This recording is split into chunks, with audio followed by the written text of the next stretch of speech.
In commemoration of the bad guy's release, we've created a list of our greatest animated villains who either gave us nightmares as kids or made us feel afraid in the best possible ways. Let the jury begin. Listen to me, boy. Don't go poking around in things you don't understand, or I'll be your worst nightmare. I'm Frankenstein's head on a spider's body.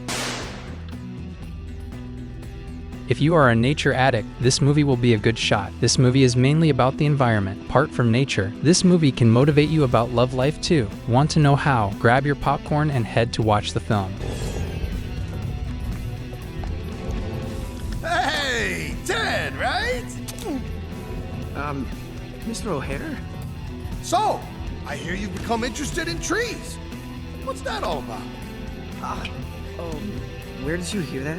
Oh, Teddy, there's not much that goes on in Thneedville that I don't know about. He founded Ohare Air, oversaw the careers of Morty and McGurk, and was Ted Wiggins' bitter enemy. Let's get to the good stuff now. Years later, Ohare made a fortune from selling oxygen tanks for the machine he invented to clean the smoggy air in Thneedville. However, to keep the locals from leaving town and discovering an alternative, planting trees, to his bottled air, O'Hare's Air Company went to great lengths to keep the locals from leaving town. The result was that Ted became at odds with the self-proclaimed leader.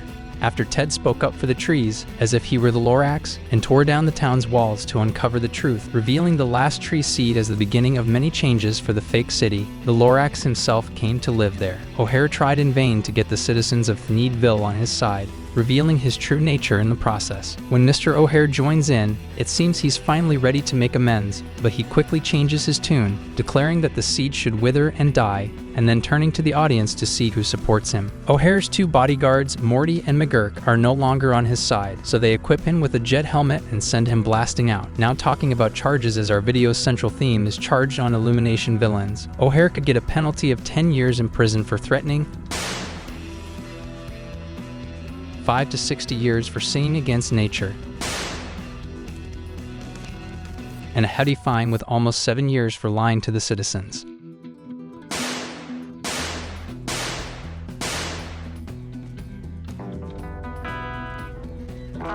Yeah, bad. Right.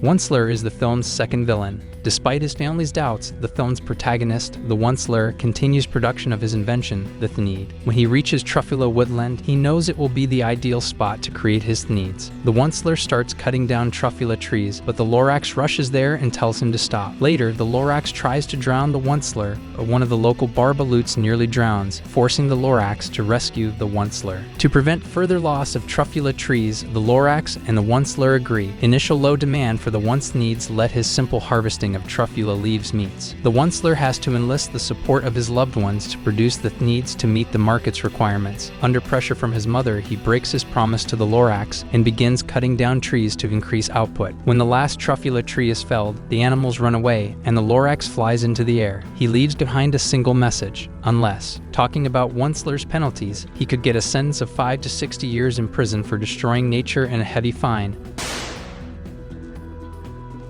or he could be committed to jail for breaking his promise.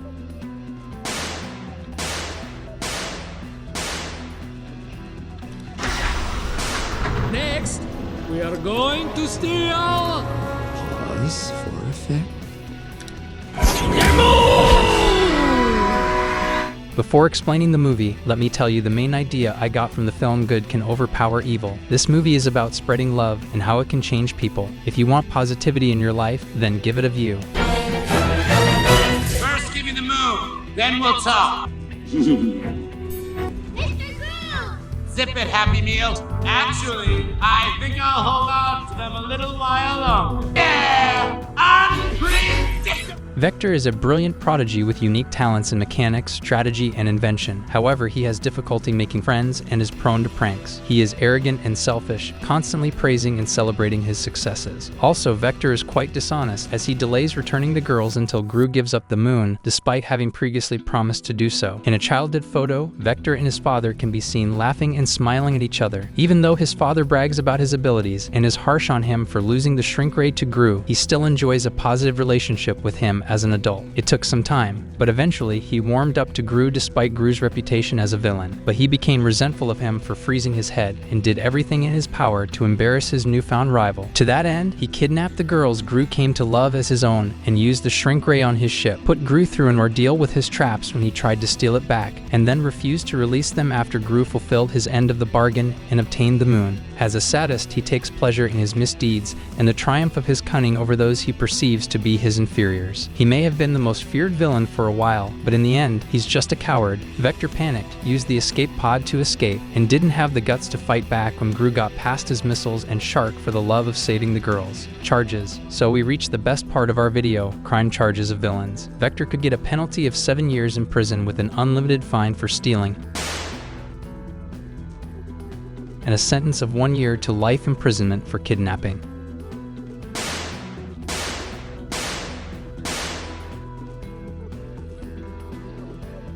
Assemble the minions!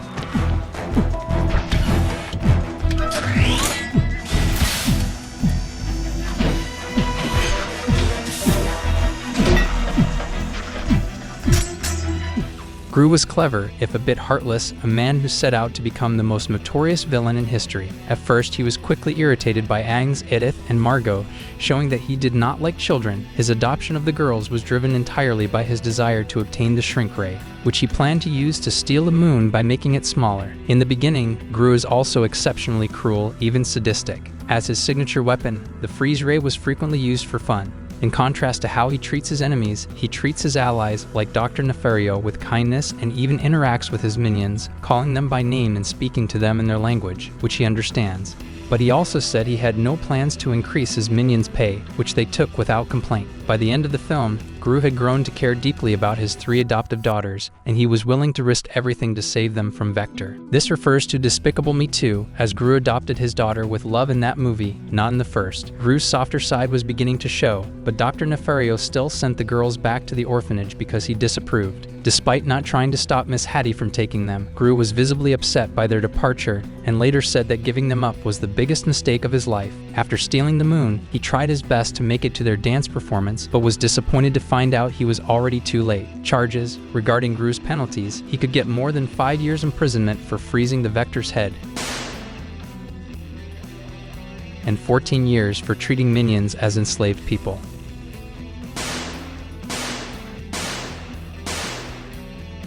One push of this button, and I send that rocket straight into the same volcano where I faked my death. Only this time is for real. No! Eduardo is a short, stocky Mexican man with long black hair past his shoulders and a bushy black mustache. He is an ex-supervillain who kidnaps felonious Ru's minions and injects them with PX-41 serum, turning them into rabid killers who will aid him in his quest to take over the world. One of El Macho's former crimes was robbery, which required physical strength. El Macho's strength is superhuman, so he can punch through a security truck and easily lift it over his shoulder. His immunity to the effects of alcohol, snake venom, and other poisons is well documented, and he was a heavy drinker. 20 years before the events of DM2, El Macho staged his death by riding a shark, strapping 250 pounds of dynamite to his chest and into the throat of an erupting volcano. Following his presumed death, he disappeared without a trace. Charges. El Macho did so many bad things. As he faked his death, he could get a penalty starting from 6 years to life imprisonment and a year for kidnapping.